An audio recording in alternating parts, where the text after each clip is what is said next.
Okay, so in this session, we are going to discuss different types of CSS selector. In last session, we saw one syntax on CSS. The syntax is mentioned over here, like there is a selector, there is a declaration block, and the properties are separated by semicolon, and so on. Okay, but what exactly a selector is? Selector is nothing but element that you want to style. Okay, and there are different types of selector, by the way. Okay, so we'll see the different types of selector in CSS. Okay. The selectors are basically used to select the content you want to style. Okay. And there are various types of CSS selector. So as you can see, there are 5 types of CSS selector. The first and the easiest way is CSS element selector. Okay, so what exactly a CSS element selector is? So whenever you write a HTML tag as a selector, then it is known as element selector. Like in our previous examples, we were using p tag, h1 tag, we were applying our properties on p tag, h1 tag. So whenever we are using a HTML tag, as you can see, wait, I will show you. As you can see here, I'm applying my properties. This is my selector, right? This is my selector. So whenever you write a tag over here, so as I'm writing h1 p tag, so this is nothing but, these are nothing but my HTML tag. So whenever you write a HTML tag as a selector, then in that case, that type of selector is known as element selector. So as you can see, this is one example on element selector, and I'm using a paragraph tag over here. So whenever I write any HTML tag as a selector, then that particular thing is known as element selector. Okay, and in this case, I'm applying 2 properties. I'm giving a color as a blue, and also I'm applying a text alignment. Now your paragraph is displayed in a center.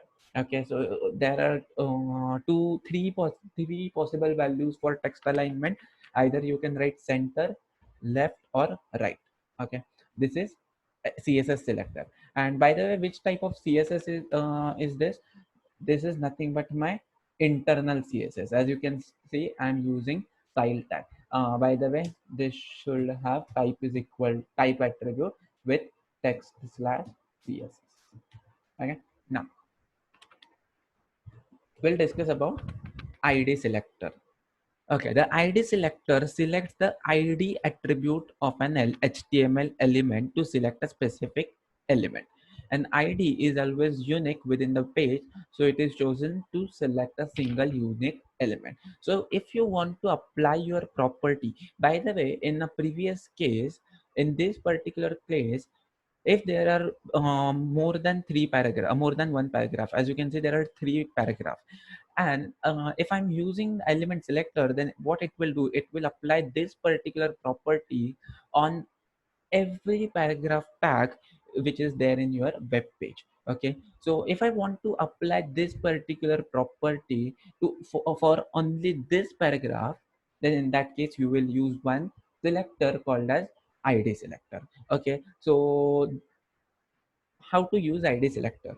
So in this case, this is my selector. Okay, and this is the selector. Id selector is always it always begin with hashtag sign. Okay, and followed by the id name. So here the name of the id, or you can say the name of the selector, is para1.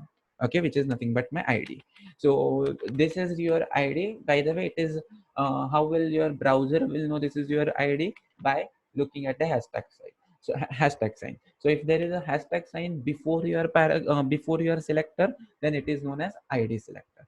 Okay, so now if I want to apply this particular property for only this paragraph, then what I will do, there is one attribute of paragraph tag, or there is an attribute, each tag has an attribute called as id.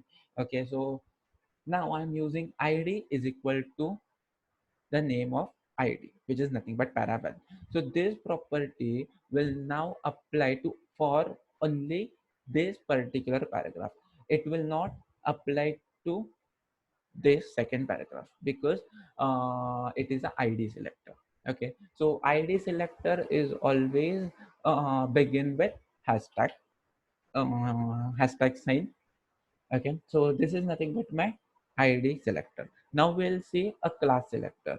So class selector is somewhat similar to your id selector, but only difference is that, like, if I want to apply your if you want to apply your properties to more than one more than one html element, like same html element, then you will use class selector.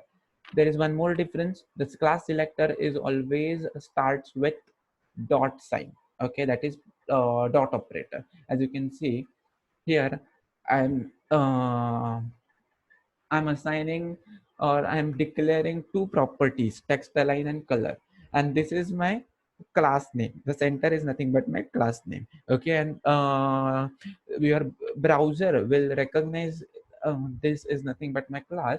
How will it recognize? By looking at the dot operator. So whenever you write dot over here, this will consider as a class.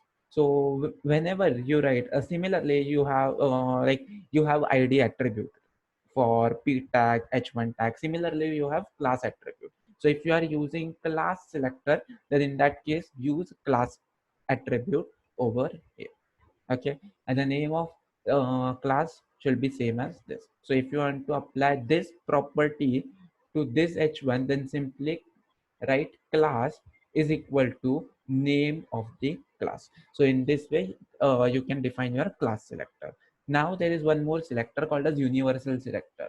So if you want to apply these two properties on every html element, then you will use one selector called as universal selector. So the properties which is written inside a universal selector is applied to every html tag. Like if there are paragraph tag, h1 tag, h3 tag, h4, h5, h6 tag, then this particular property will apply to every every tag which is mentioned over here. So this particular thing the universal selector is always begin with star sign. Okay, okay. So these properties are applied to every tag which is mentioned over here. Okay, so this is nothing but my universal selector. Now there is one more selector called as group selector.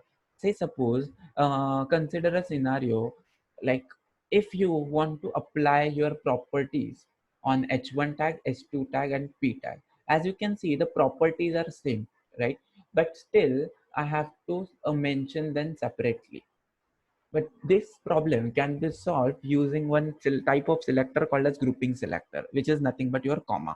Okay, so as you can see, if I want to apply same properties on different element, then in that case, what you will use, you can combine this, you can group them into a single block using grouping selector. The grouping selector is nothing but your comma. Okay, as you can see, h1 h2 comma h1 comma h2 comma p, and then I'm applying my properties over here. So as you can see, these are nothing but my types of selector. The first type of selector is element selector, which is nothing but when you write a html tag. When you write html tag as a selector, then it is known as element selector.